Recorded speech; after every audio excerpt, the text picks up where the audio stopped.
So Samyama practice is a form of yoga that is hardly ever heard of in the world today. It does not matter if you attend classes in Europe or America or India or anywhere else. The term Samyama is very rarely mentioned, which is a shame because it's one of the most powerful and effective yoga practices that there is. I personally engaged in this practice since I was around 22 years old, so for the last 33 years or so. Initially, I discovered this practice for myself, simply by observing the way it worked in my own mind and body. Many years later, I learned that this practice is a known yoga practice, used in a number of schools of yoga around the world. And I also read an ancient Sanskrit text from India that describes the practice in its basic form. So when I was around 22 years old, I found that by directing my attention to specific feelings or emotions in my body and mind, and releasing those feelings into stillness and silence, I could induce a state of bliss. As I progressed with the practice over the following years, the effects of Samyama expanded beyond bliss, leading to waves of ecstasy coursing through my body. Eventually it would bring me into a state of whole body ecstasy. Whole body ecstasy is where every cell of your body feels as if it is dancing with joy. It took about 10 years to transition from entering states of bliss to experiencing full body ecstasy. I discovered very quickly when I started that different feelings or emotions produce different effects in the body and mind. And I was able to explore using Samyama practice with a wide range of mental and emotional objects. I combined this practice with meditation, practicing meditation first to cultivate inner silence, and then using the Samyama practice with feelings that I had selected, taking each feeling or emotion one at a time and releasing it into silence. The practice of Samyama has played a major role in my own spiritual journey. When I first discovered the practice, I was unaware of its name, Samyama, or its association with yoga. It has actually been used as a practice for at least 2,000 years, and probably far longer than that. Today it remains part of the yoga tradition with a number of different techniques and variations existing. To get an idea of how this practice works, we can look at the first 6 verses of chapter 3 of Patanjali's Yoga Sutras, a text which is approximately 2,000 years old. The description of the practice of Samyama from Patanjali's Yoga Sutras is as follows. Dharana is the binding of the mind to one place, object or idea. Dhyana is the continuous flow of cognition towards that object.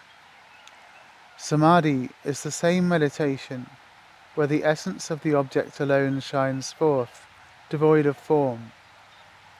The practice of these 3 upon one object is called Samyama. Mastery of Samyama brings the light of knowledge. This practice is accomplished in stages. These verses illustrate the essence of Samyama practice. So Samyama involves bringing our attention to an object, dharana, merging our attention with the object, jhana, and going beyond the object into inner silence, samadhi. So this is what I was doing from the age of about 23, using various emotions and feelings. As my spiritual practice evolved further, the effects of Samyama expanded beyond states of bliss and ecstasy. The ecstasy that I was experiencing was a symptom of the purification of the subtle nervous system, the system of chakras and nadis in the body. This process of purification can give rise to psychic powers or siddhis, and I began to experience these. As the chakras open, we can begin to see things that are not usually seen, hear things that are not usually heard, and to feel things that are not usually felt. So for example, Being able to see angels or ascended masters is an example of a siddhi that can arise. Or being able to see things that are going to happen in the future. However, these psychic powers are considered to be side effects on the spiritual path, not a goal. The general advice is to treat them as you would treat scenery on a car journey. Enjoy the scenery, but don't forget that there is a destination, and it's always the destination that has to be reached in the end. Patanjali also emphasized non-attachment to these psychic powers. In verse 51 of chapter 3 of his Yoga Sutras, after describing many psychic powers that can arise from Samyama practice, he writes, "By non-attachment even to the siddhis, the seed of bondage is destroyed, and one experiences oneness, kaivalya."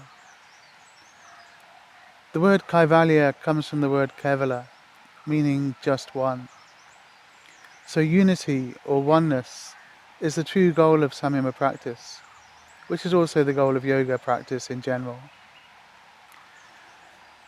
As I mentioned, there are a number of Samyama practices in the yogic tradition today. Most of them involve dedicating a certain amount of time each day to the practice and using a prescribed set of sutras, which are single words or short phrases for the purpose of the practice. For anyone watching this video who is interested in learning Samyama practice with a specific set of sutras, I'll put links in the description below. Even though, when we begin the practice of Samyama, we're using the practice for a set amount of time each day, gradually we will find that the practice begins to spill over into our daily life. Over time, it becomes a habit, allowing for the automatic release of thoughts and emotions into silence, continuously throughout the day. Patanjali mentions this in his Yoga Sutras, where he writes, "The flow of Samyama, Nirodha Parinama, becomes steady through habit. Gradually, this automatic flow of sensations, mental objects and sensory objects into stillness and silence leads to a condition called vairagya, which is a state of peace and joy, undisturbed by anything arising in the mind. This in turn will lead to unity and liberation, moksha." One thing to be aware of is that there is a prerequisite for practicing Samyama. There has to be a certain level of abiding inner silence present in the mind.